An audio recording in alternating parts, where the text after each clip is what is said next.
Hello everyone, I am Kurz, this is Low Mana, and as we look back at the Uprising event, it's time to take stock of the event's lore as a whole, and more importantly, the huge gaping lore chasm that's been left dangling at the end of the in-game challenge.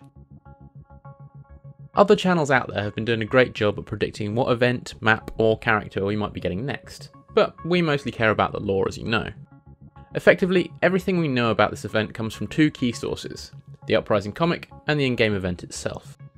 As a quick refresher, the story covers Tracer's first mission as an active Overwatch field agent, accompanying Reinhardt, Torbjorn, Mercy into the heart of King's Row.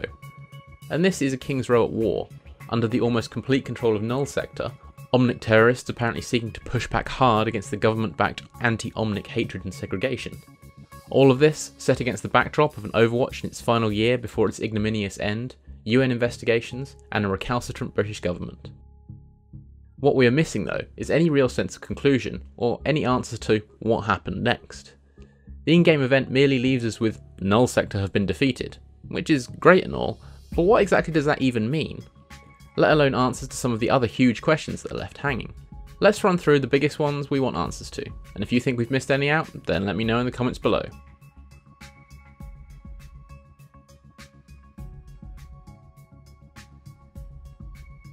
Let's face it, they're the first organised bunch of bad guys we've seen since the game's release, and even then, they're in pretty light company.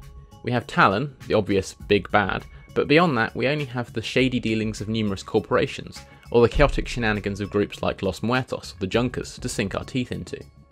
Null Sector gives us the possibility of another organised, well-equipped, and highly motivated enemy to the Overwatch world. But after the in-game events, they just kind of, well, vanish. This is a group with the resources to lock down the very heart of London, take extremely high-profile hostages, set up very powerful anti-aircraft emplacements, and generally deter the entire military potential of Great Britain from confronting them. I can't believe they just disappear completely due to one, admittedly crushing, defeat in King's Row. So what gives? Well, I see a few possibilities. Firstly, if Null Sector is an international organisation, and I don't see why they wouldn't be, given the widespread nature of Omnic persecution, then it's possible they merely went underground. If the events of Uprising demonstrated to them that direct conflict was ineffective, then what other methods could they have decided to pursue? Talon's modus operandi has always seemed relatively similar to Overwatch: send in larger troop numbers where necessary, see Trainhopper or Legacy, or send in small elite strike teams where they'd fare better, see the cinematic trailer or Infiltration. Null Sector almost certainly has a hierarchy driving it somewhere, so it's possible they could adopt a similar approach. Maybe even combine it with other clandestine methods. I hear the Russians have an Omnic problem after all.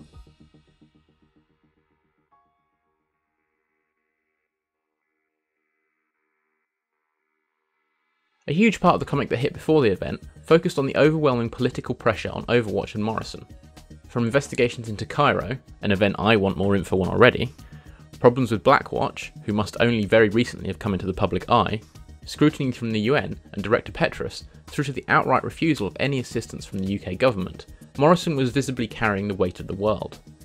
This was a man almost beaten down by everything going on around him, and against his instincts, he was almost at the point where he was going to let the events in King's Row pass without getting involved. Everything was pushing him towards the outcome, and even someone like Dr. Ziegler couldn't convince him otherwise.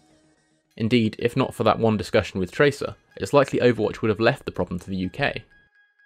They did get involved, however, successfully so as far as we can tell, but you don't perform a surgical strike on sovereign soil against the wishes of the host country, the United Nations, and seemingly most of the civilised world without repercussions, irrespective of your motive or achievements.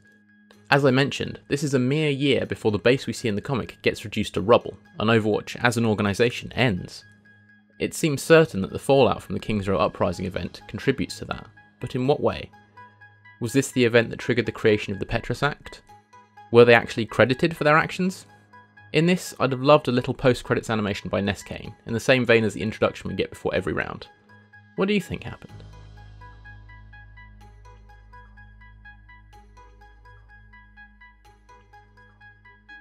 Weirdly, the only two times we've seen the Shambali and their erstwhile leader Takatha Mondata, apart from Nepal of course, is in historical shots of King's Row, via both Uprising and Alive. Clearly this was seen as an important location for the Omnic monks, in their goal of bringing about peace and harmony between humans and Omnics. Given the UK government's outlook on Omnic rights, it's easy to see why. Where better to spread a message of tolerance than in one of the most divided and segregated communities in the world. Worth pointing out that in the comic, although not in the event itself, the Mondata statue is already present in King's Row on the screens in Morrison's office, suggesting the influence of the Shambali in London extends even further than this. Either that or it could be an artistic error. We may never know.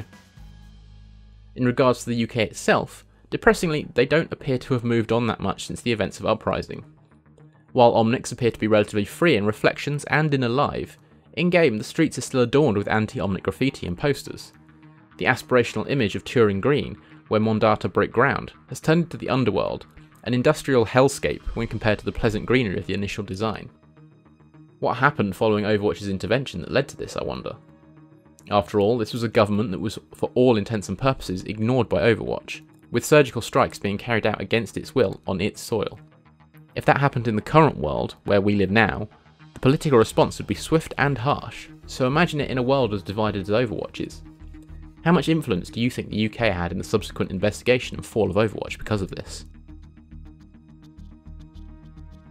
Thanks for watching this look at some of the biggest mysteries to come out of the Uprising event. Did you enjoy the event? Are you missing it already? Are there any other questions that you'd like to see answered? Let us know in the comments. As ever, there's a link to our Discord in the description below, so swing by if you fancy a few games or a chat. Don't forget to hit that like button if you like this episode, subscribe if you haven't already, and hit the little bell for notifications on our latest content. Until next time, I've been Kurs, thanks for watching.